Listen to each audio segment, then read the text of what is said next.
Welcome into WagerTalk TV. I am Drew Martin, joined by Tony Finn and Brian Leonard of WagerTalk.com. And guys, we're talking Monday Night Football here. We got the Miami Dolphins and the Pittsburgh Steelers. We got the Steelers laying 14.5 at home. Heck, the Dolphins covered their last two games, right, Brian? Are you interested in taking the points here with the dog? Yeah, the Dolphins are playing somewhat better ball. In fact, you go back the first half, in the games before that, they were competing pretty well. Last week was a telling week because they played Washington, two teams who were going to fighting for Tua, or what do they call it? Tanking for Tua. Yeah, that's what it is. And well, you know, from a pure power rating standpoint, I think there is value here on Miami. I have Pittsburgh being 10 points better, about a 2.5 point advantage for the home field here, maybe 3 points since it is Monday Night Football. But we're catching 14.5 here, and the concern you have about Miami is they've allowed 31 points to all but one team they played this year. We've seen how bad Miami has been, so it's hard to make a case for Miami. But when you take a look at the Steelers, they've been outgained and out first downed in all but one game all season long. So do you really want to lay over 2 touchdowns with a team like that? I don't want to do it. And plus, we're looking at Pittsburgh, third-string quarterback. So sure, you've got the big name, the Pittsburgh Steelers. You got on Monday Night Football, third-string quarterback in a team that's been outgained just about every game they've been in. You're not going to hear me say this very often, but I'm leaning with Miami. I mean, they haven't quit yet, Tony, right? I mean, they've covered their last 2 games. Sometimes that's a profile we've seen in past years of a team that can make some money if you're backing them. What are you thinking here with the Steelers and Dolphins? When I saw the line, I said I'm not even going to read any news. I don't care. I don't care if Connor's playing. I don't care who's starting at quarterback for Pittsburgh. I don't care who's starting at quarterback for Miami. If you find me on this game, I'm on the points and the under. Without question, I don't have to look at anything. I think the look ahead was -10. Pittsburgh was a -10 look ahead in April. That was with Ben.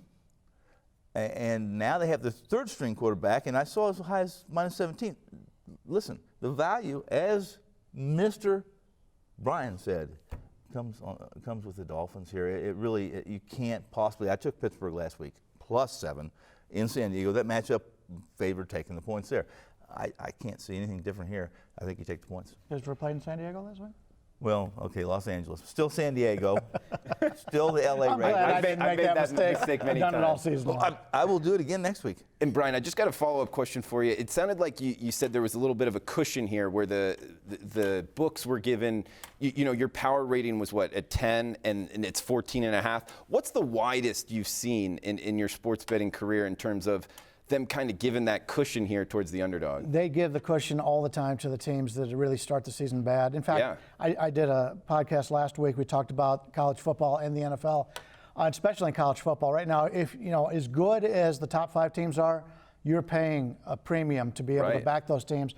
And as bad as the bottom 5 teams are, they are begging you to be. I mean, look at this week with UMass game as a 10-point underdog at home against Connecticut. Come on now. Yeah. Connecticut is not world beaters here. No. And we saw the same thing last week with the Akron game. Akron's a team that just can't score. Your up and your down are so bad this year, and it's just not college football. It's the NFL. Yeah. And we talked about, as I mentioned last week with Washington, these are teams at the bottom of the barrel in that situation, and the players aren't going to throw in the towel, but management has the ability to play who they want to play, and we've seen this happen in the NBA for how many years now? Right. And that's the problem when you are backing these really bad teams is the coach going to be satisfied if they're down 7?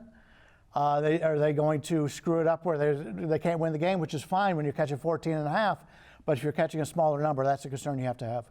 All right, he's Brian Leonard. Follow him on Twitter at @BLeonardSports, and Tony Finn, WagerTalk.com, on Twitter @Tony@WagerTalk. Guys, remember, WagerTalk TV users get $25 in wager bucks added to your account after your first purchase at WagerTalk.com and also SportsMemo.com.